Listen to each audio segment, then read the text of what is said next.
Hi, Chris. How you doing, man? Anthony Franco, how are you on this Monday? I'm not doing well. I'm trying to figure out how to tell my brother why he can't mail watermelon with food stamps. I'm not having a good morning. I'm How you so doing, sorry man? to hear that. So you can't send watermelon with food With stamps. food stamp, yeah. Yeah, that's with food stamps. That's pretty good, Anthony. It took me a second to get it because I was waiting for the punchline, and then I'm waiting for the funny part. I was waiting for the funny part to come in. Brilliant. Okay. Well, I mean, yeah, I would say like B- on the dad joke opening. I don't know. Maybe it's good. I'm not looking for a grade. I don't tell them for you, Chris. Really, dad jokes are all about whether they make me laugh. Exactly right. Telling the joke. That's exactly right. Anthony, who controls your client deals? So a shocking statistic, 73% of agencies lose profits to client overreach. Zapier's Wade Foster asks the client to preserve a team autonomy. Today, we're going to be talking, Anthony, about how to handle high-value clients. Again, we were joking before. Neither you or I have ever had a high-value client. And so nor have we been a we high-value really have vendor. no idea Yeah. about how to do this. So it's going to be great that we have some guests to talk us through that. I am Chris Franks. With me is Anthony Franco. Just really looking great this morning on a Monday, Anthony.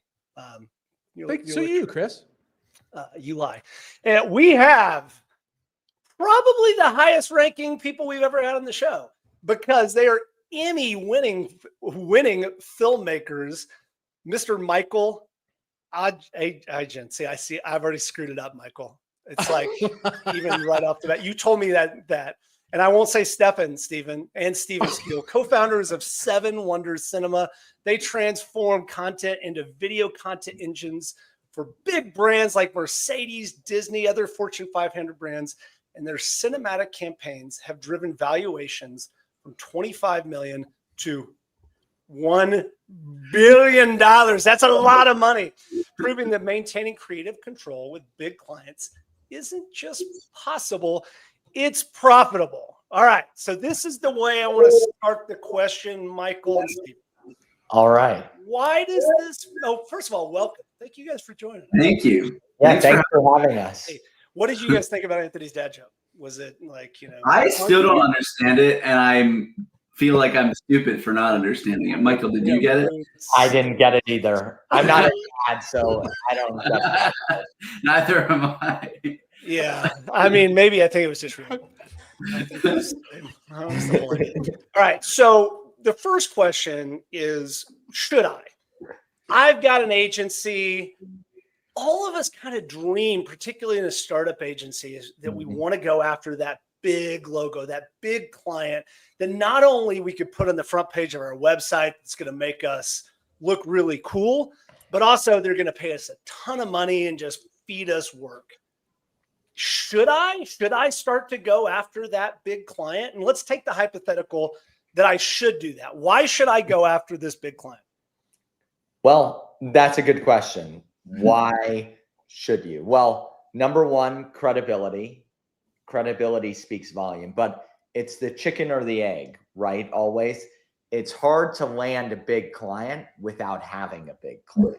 So it's which one is going to be the first one to trust you. That's the thing. And then once you're in, it's like a little club where they all talk to each other. So because there's only 500 of them, right? Yeah, I was going to say a Fortune 500. I assume they're in place once a year. Like, just yeah, exactly. Oh, you work with this company. Oh, yeah, I know them. Blah blah blah blah blah. So it's sort of like a club, but how do you get into the club? It's really hard. Lucky break, really. That's what it comes to. You have to be good, timing's right, and get a lucky break, which you're fortunate enough to have that. So some of it is working toward it. Some of it's just luck. And that's really what it comes down to. Steven, I don't know if you have anything else to say. I'd say credibility is the main thing. And but I think that absolutely a degree of luck is important in landing those opportunities. But I think when we started our business, which was 10 years ago, we were always thinking of what are the stepping stones that we can put in front of ourselves to get to that level. Like if we wanted to work with a national car brand, can we work with the local one and no one has to know that it was just the local one, and then we step and make it look like bigger than we are. You work with the Ford dealership. That's smart. Yeah, but then you say that's not luck. Ford. No. Right. You guys said you have to be lucky. No, you have to be creative. Yeah. Well, that's true. Funny story about a Ford dealership specifically. When we were first trying to get clients, we were literally just knocking our head against the wall. Where can we go? And Michael and I were walking down the street, suburbs of Philadelphia, where we're both from, and we saw a Ford dealership. And I said, let's just walk into that dealership and just say, we're a video production vendor. We'd love to make a local car ad for you guys. We walked into the dealership. Michael is a very good salesperson, no shame, just walk up, just flat out straight up rejection, like rejection after rejection after rejection, like, nope, sorry, nope. And I think you have to go through a lot of no's, that's for sure. I mean, yeah, that is for sure. I mean, especially when you're going after these big companies, you're going to hear any company really, I guess, because some of the companies we went after were little peanut companies when we were first starting too. And, you're going to hear no so many more times before you hear even one yes. It's like our increased volume of yeses is maybe like 2 out of 100 versus like when we first started, it was like 2 out of 10,000. So, you just hear no most of the time. I think it really introduces a really interesting point, which is when you're starting out, and you guys started out, 9-10 years ago, you're trying to get some sense of credibility. You're going to hear no from small people. Yeah. Like walking into Disney or Mercedes or something like that is really incredibly challenging. Yeah. So, this idea that you can open up your doors and people are going to recognize your brilliance and just hire, whoever the current head of creative is at Disney is just going to be like, you guys are the ones. Like, I know you don't have any reference customers or even really a good portfolio, but just, I can sense that you're brilliant. It's a little bit of a myth that we tell ourselves. Do you guys agree with that? Oh, yeah, absolutely. And I always say there's two costs, right? There's the cost to actually do the work. And then there's the cost if the work is screwed up. And the cost if the work is screwed up is a lot more than the cost of doing the job itself. So saying I'm going to do this for free, no one cares. It's not in their best interest to get something for free, because if it's free, it's probably not that good. And then the backlash they're going to get, they could lose their job. So it's like, what's the incentive there? Their incentives to get the person who they think is going to perform the best for the job and has the best track record.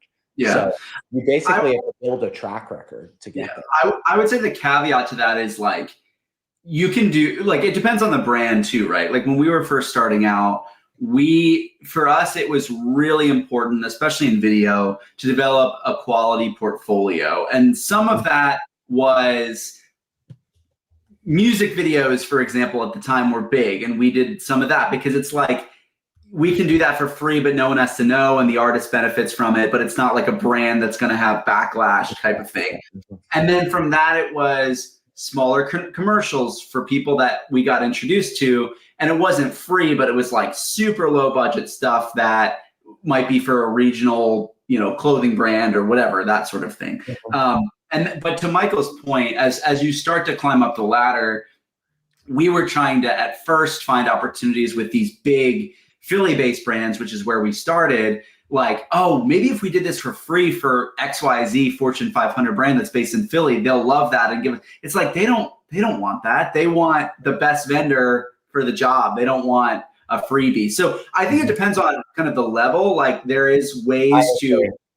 I agree with that. Yeah, there's at the lower level you can do it for free, but when you go to the high level, when we're talking really big clients, cost isn't as much of a lever until there's a range of bids coming in. They can afford all of them. It's more, what does your bid look like? What's the track record? Is your team going to vibe with their team?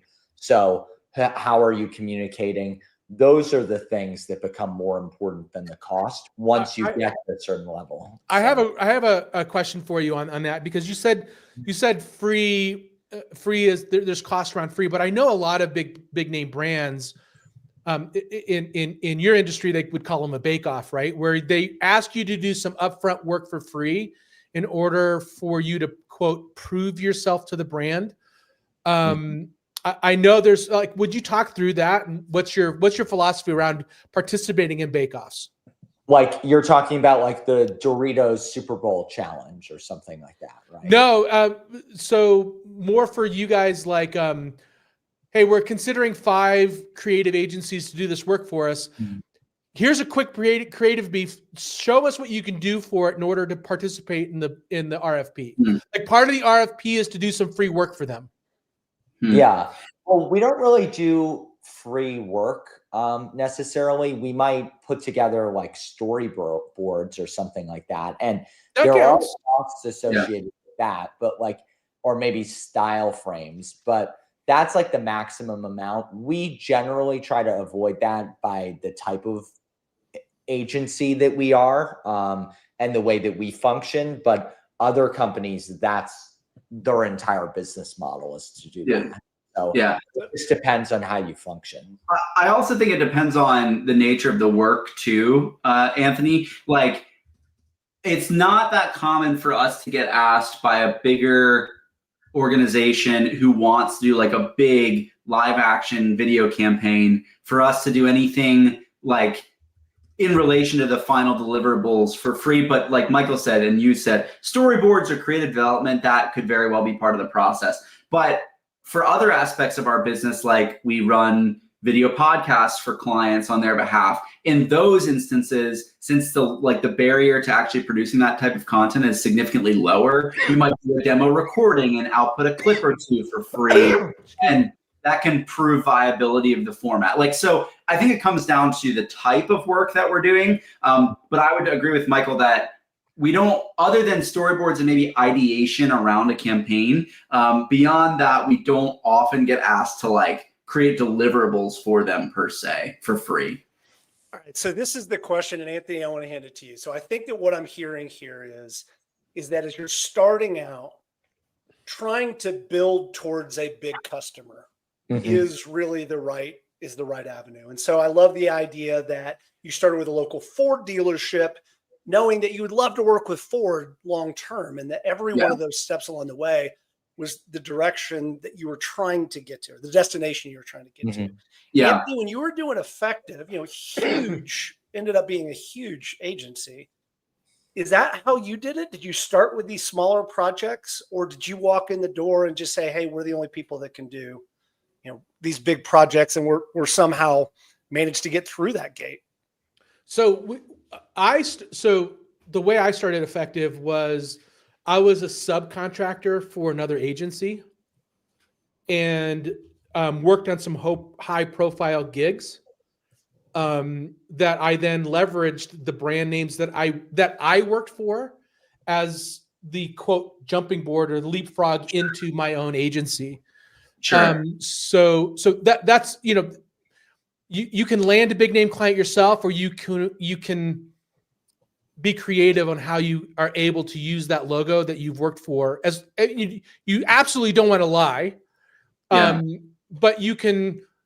But your company per se doesn't have to be the one that has inked the contract with the big name client. To add on to that, I think that's a great point. I would add on to that, like the way that we got some of our big initial clients in healthcare, like brand name healthcare clients, was by working with smaller brands that aren't as recognizable that had partnerships with those larger brands. Like we worked with Blue Shield, and it was one of Blue Shield's partners that we did a testimonial campaign for. Effectively, that allowed us to have that brand on our portfolio because the work was for them, even though it was through a smaller company. And then that gave us the relationships and the opportunity to talk to the decision makers at the bigger brand and say, hey, we could do this for you too. So I think obviously drive value at every phase. It's not like climbing in a way that's bad. It's not like social climbing and you're trying to use people. That's not it. It's you want to drive value at every level,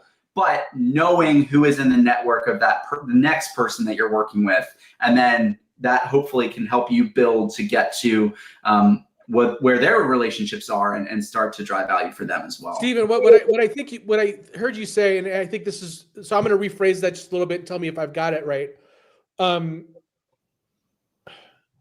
If you're going to do work for big name clients, you have to have big name client quality.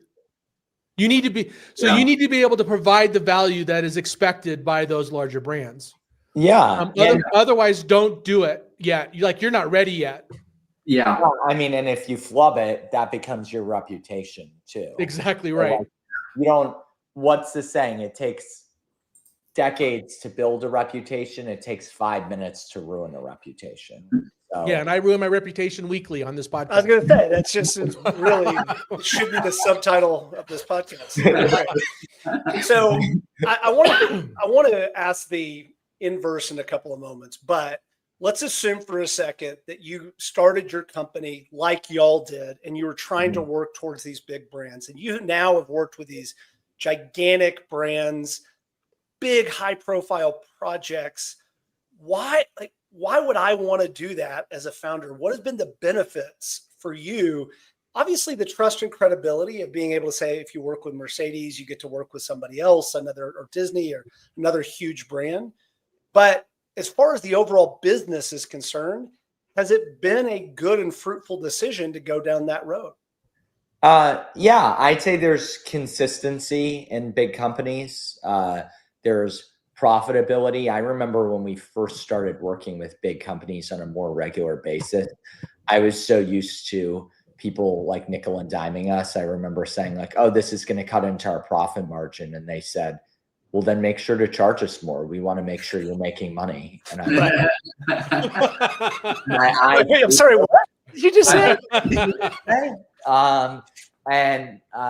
So like, and you can have smaller companies. We have some really small companies we work with now, but it's all about how we approach them. That's different. It's a mutual sharing of value, which I'd say was something that we learned from working with these bigger companies. Is there are people who value you out there. There are people who value your services out there and will price. You have to meet the price with where they are at also. But once you find that combination, there are a lot more businesses. They're not just the large companies. They're smaller companies too. Like some of my favorite clients are the 3 to 5 person companies that aren't that big, and we can just talk directly to the founders of the business. That's awesome because we're helping them in a more tangible way than helping these big companies. The big companies are nice because you get the logos, you get some cool stuff. You get to say, hey, we work with Mercedes, or hey, we work with whoever. But that's really the best part of it. Yeah. And the contract sizes. Other than that, I mean, the small companies are more conversational in a lot of ways. Yeah. So I heard consistency. I heard margin. You can actually build maybe a financial projection, which is really hard early on when you're just trying to eat what you kill. What else? Like what else, Stephen? You got any others that why I should consider really building up to these top tier clients? Yeah. Well, and I actually had another thought about another way that we landed a big logo, which was like sometimes these brands will kind of offer up competitions of opportunity. This also goes to it wasn't free, but it was like a low cost thing that Expedia did a while ago, which was awesome to participate in, which is like they were doing a tourism campaign and you just had to submit a creative proposal for like the city that you wanted to represent and like make a video about what's great. The whole idea was the like not like the off the beaten path sites. So like Philly, not the Liberty Bell, not the big stuff, like just stuff underneath. The Rocky statue. Yeah, we did feature the Rocky Steps, but it was more of a transitional element. It wasn't like the main attraction. But it was like a really low budget thing, and like they really wanted just creators to like kind of submit a proposal. We won the opportunity to represent Philadelphia, and I remember that we were like, this is our opportunity. We are going to make zero money on this because we are going to make this the best freaking video. We're going to blow them away with the budget. We're going to pull every favor. We got, you know, the most reputable reenactors who portray Benjamin Franklin and Thomas Jefferson. We were filming like all around, like we went Oddly, they owed us favors. Like, you know, we cashed in a lot of favors, and the video is just turned out so well, and it became a calling card for other work also, and got us the logo with Expedia, and like really propelled us forward. And that, I think, is maybe a combination of what we were talking about earlier, where it's like we weren't just offering free work. Like, we did get slotted in and we were getting paid, but we're like, we're just going to rev this opportunity way further than it could go. That's a good point, Stephen. And the other thing to add to that is, even now, a big part of what we try to say is always over deliver, not under deliver. If a client is paying you for something, always over deliver. Eventually, the amount of money they pay you will catch up with how much your work you're doing.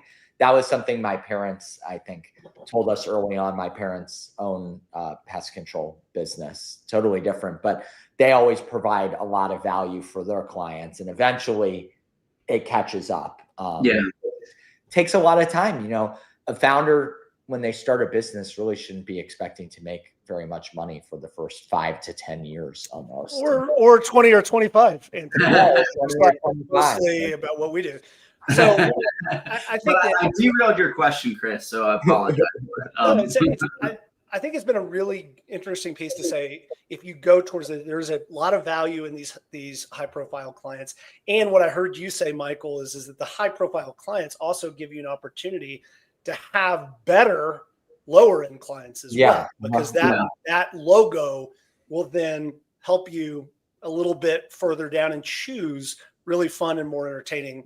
That is a great point. That is a really great point. And like, a lot of times people will come to us and say, well, I don't have, you know, Mercedes money, but I blah, blah, blah, blah, blah. And it's like, well, you know, a lot of our clients are paying us an equivalent, you know, are paying us well that are no name.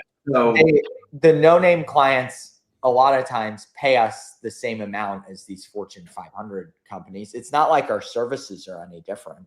They're exactly the same for both of the businesses. The Fortune 500 might buy a little bit more, but that's it. So it strikes me, as you guys, we were talking before we came on, that you've moved into the podcasting space as well. You've been able to demonstrate that you could tell a great story. You've been able to demonstrate the fact that you have a knack for narrative structure. And then that then becomes easier to even go into a different line of business, is just having one really high profile client. Anthony, anything to add just as far as thinking about building towards high profile clients, and what were the steps that you guys went through as you were doing that? And I want to, again, start to ask what are the problems there, but anything to put a point on this part of the conversation? No, I think I'll give you a good transition to the problem. So the trap can be that logos are a vanity metric.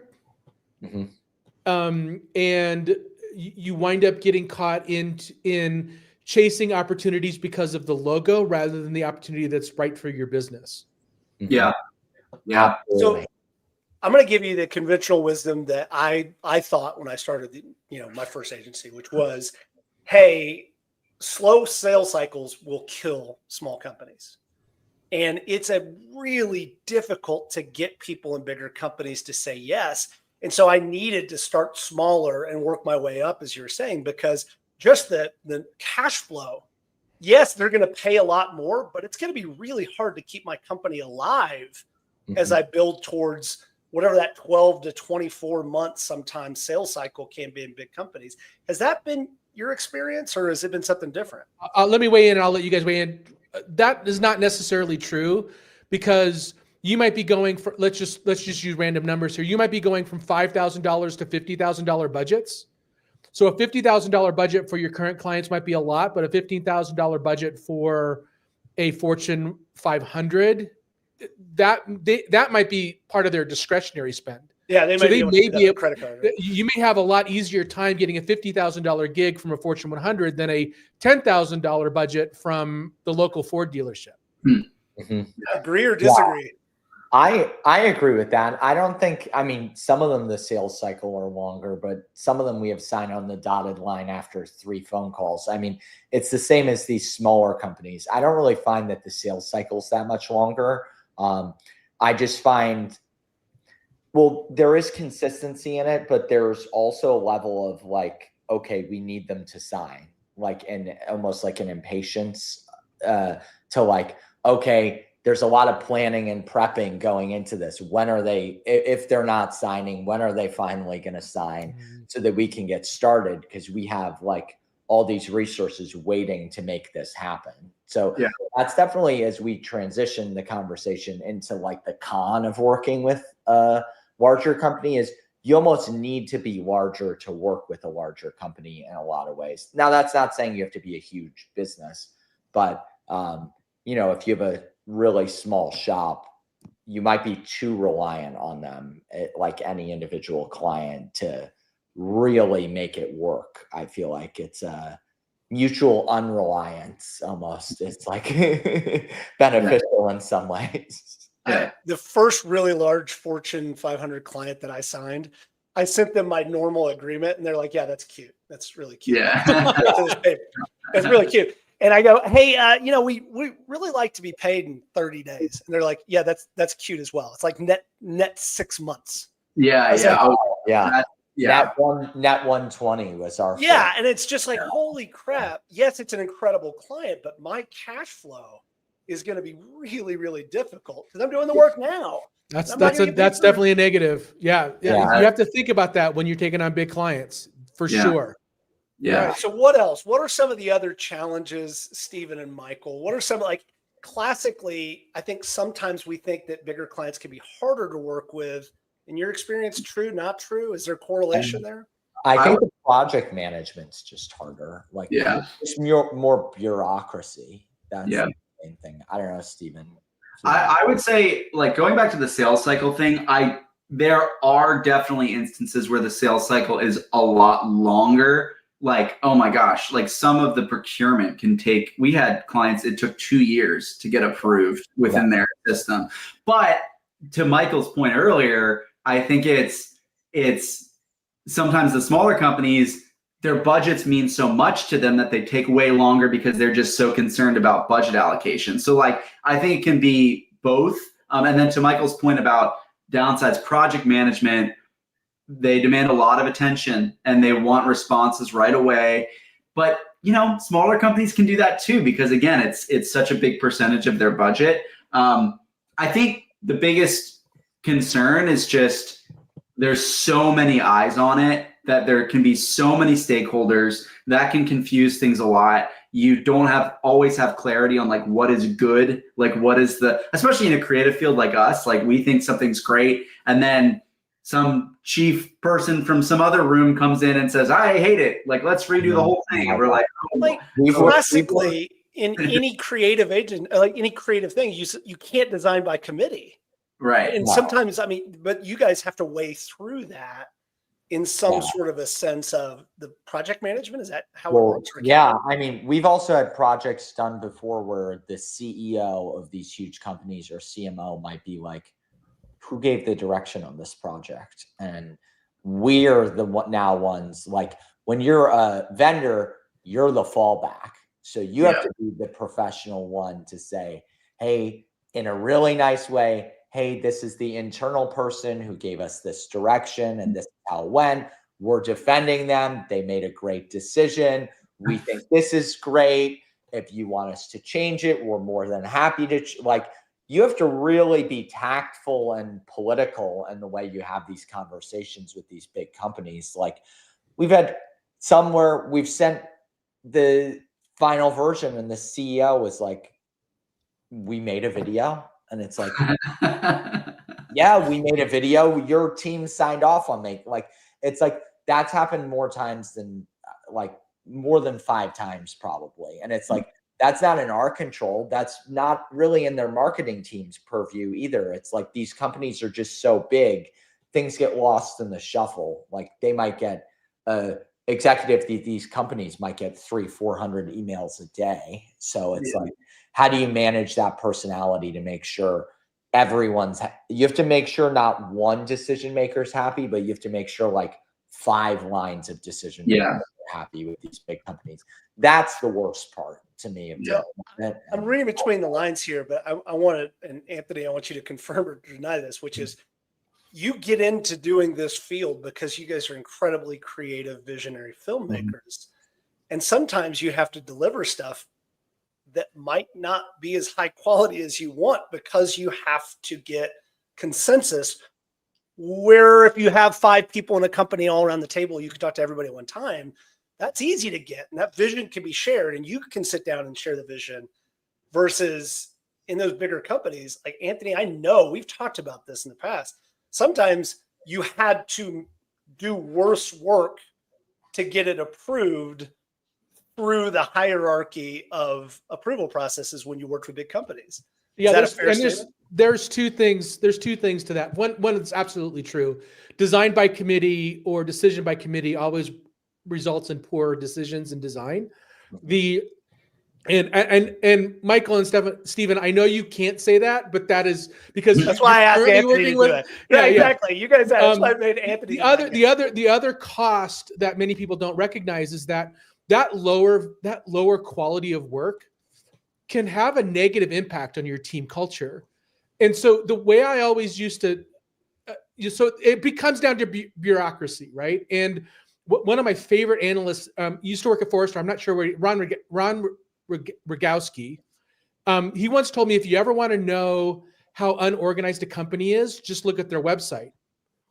And so I took that to heart. And what I started to do when bidding out projects for big companies is I went to their website and I counted how many links at the top there were.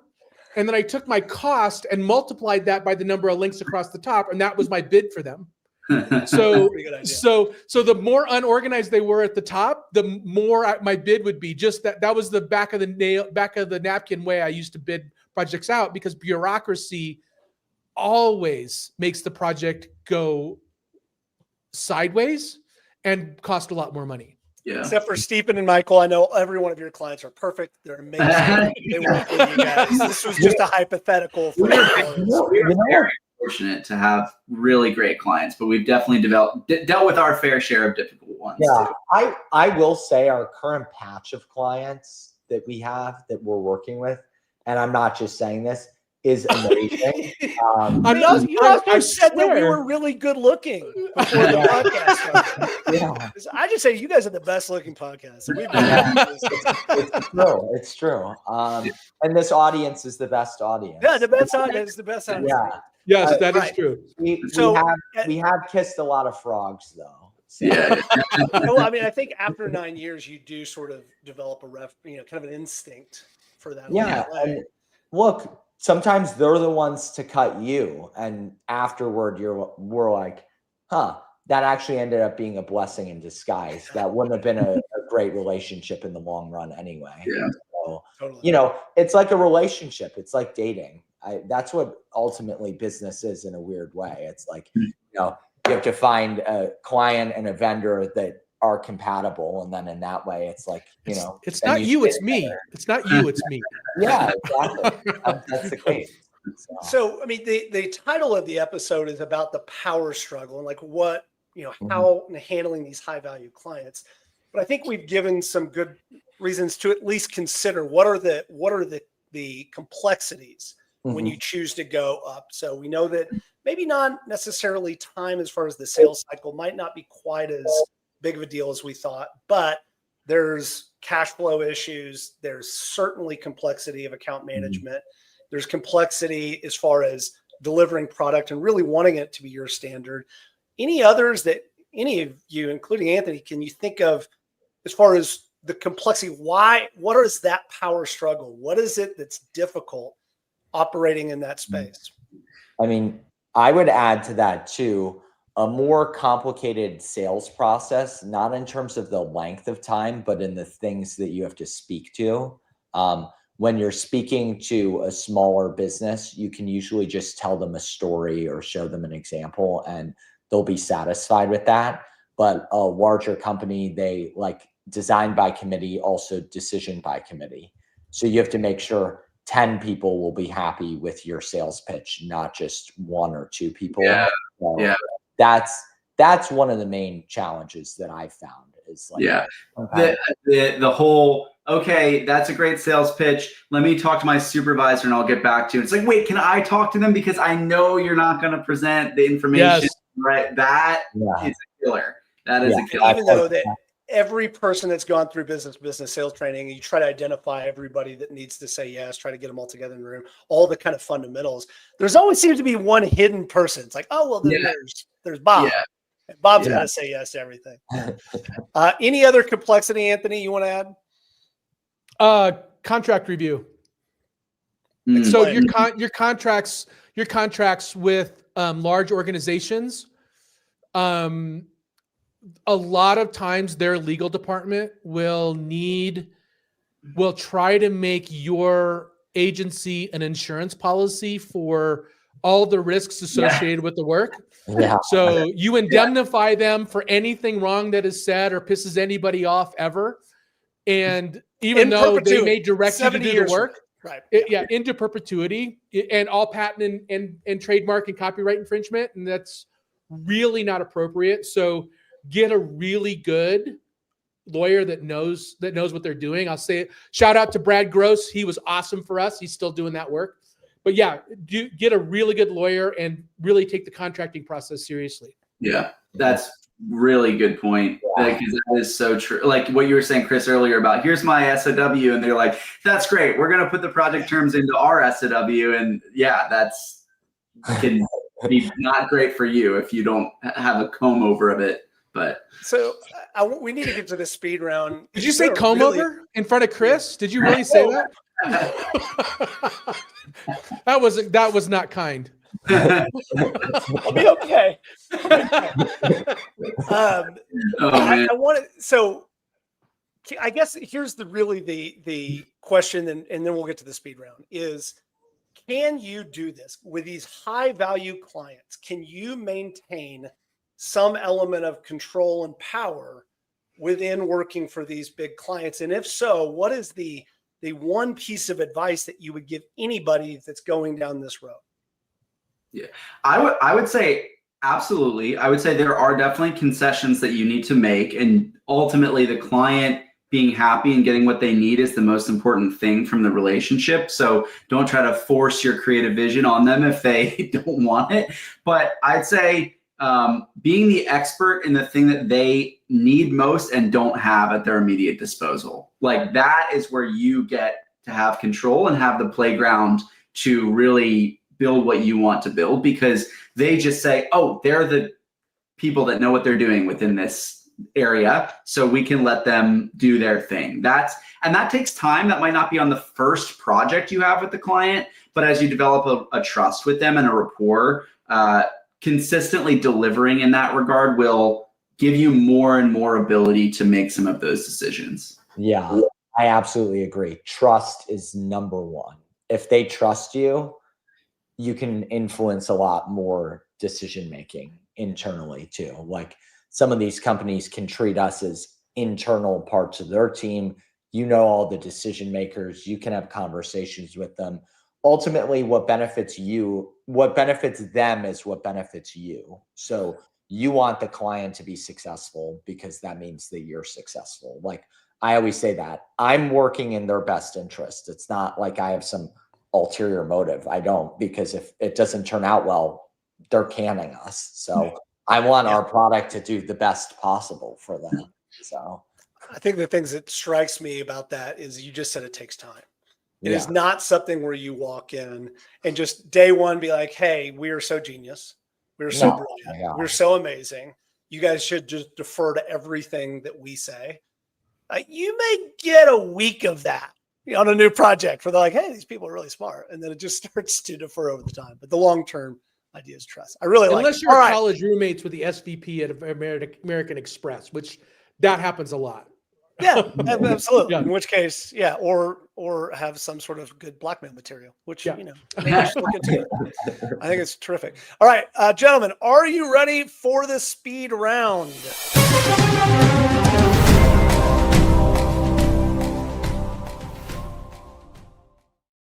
As ready as we'll ever be. That was particularly loud speed round today. That was really I don't know.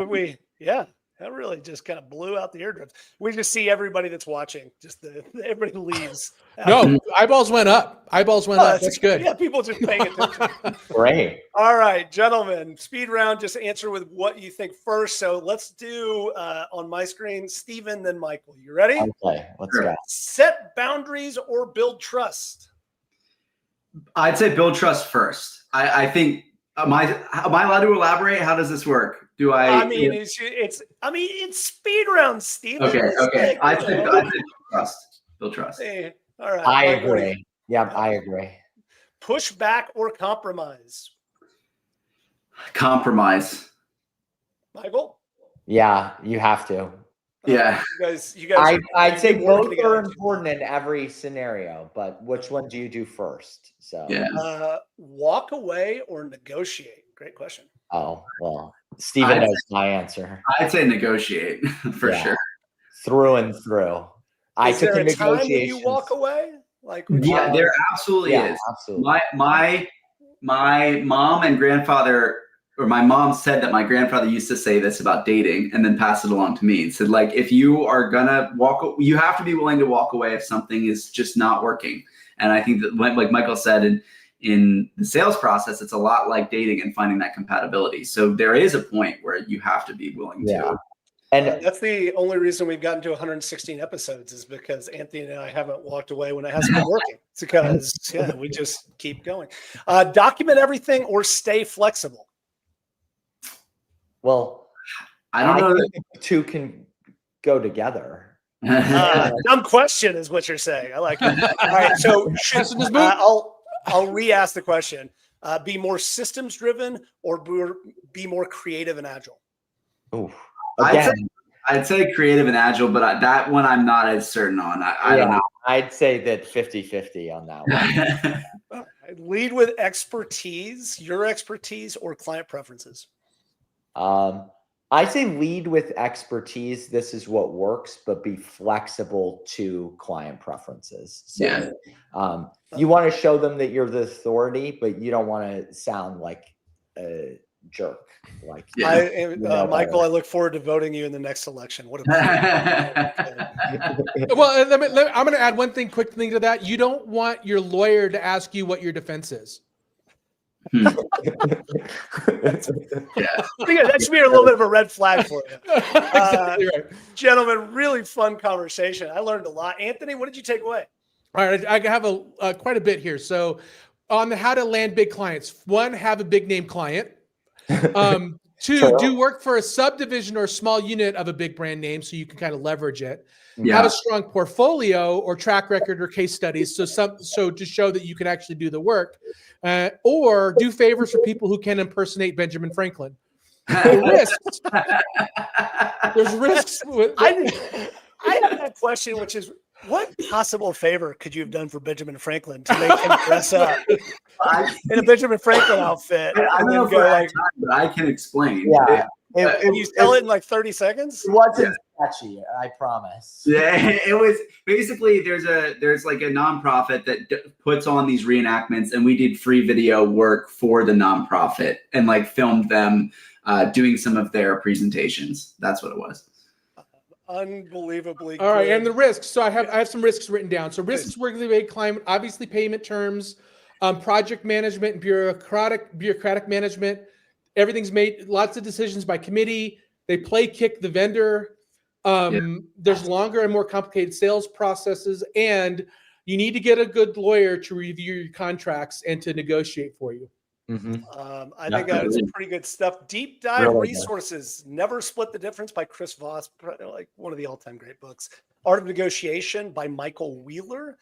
Influenced by Robert Cialdini. That is just still one of that's my a good favorite one. Yeah. books. And then Getting to Yes by Roger Fisher. Anthony, before we go on and talk about where we can get in touch with these gentlemen, we have to wish our co-host a very happy birthday.